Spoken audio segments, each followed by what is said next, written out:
关于大自然的故事。太会讲了。关于大自然的故事。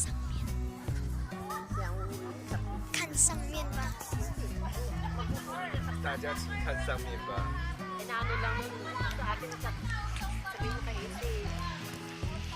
家都看完了吧？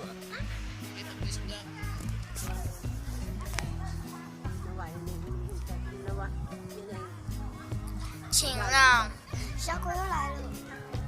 你说那边有一只小狗，后面有一只小狗哦。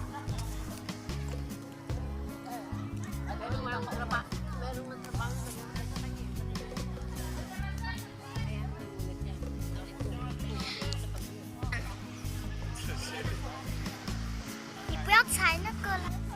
看这里的景色，眼前的风景。哇，很好哎，有草皮，Akala ko maliit lang yung pinili dati dahil还有的大学，可以来去玩啊。天上不错啊，色优雅，风景很美啊，不错。这边的草拔跳啊。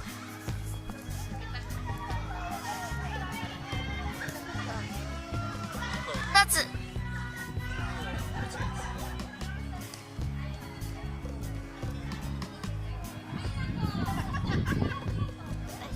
现在要教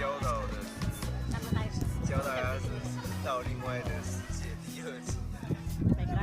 lakad-lakad tayo. 很久以前，就是小 baby 的时候，到了另外一个世界。小 baby 的时候，在睡午觉的时候，有到另外一个世界。等我再飞到那个操场，Record ba yan? Record?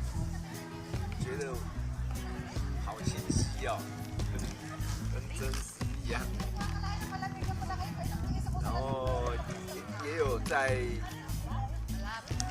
那个看着手表，就到另外一个世界，然后那些跟世界都不太一样，很自由，在天上飞，哇！下次再拍啊，讲到再拍干嘛讲啊？你辛苦讲，可他已经讲了。我到了另外一个世界吧，然后在一个早上我醒来的时候，有到另外一个世界，然后我就会把它记起，再想一次，要放松啊。好，今天的影片到这里了，拜拜，欢迎订阅哦。啊，再见啦。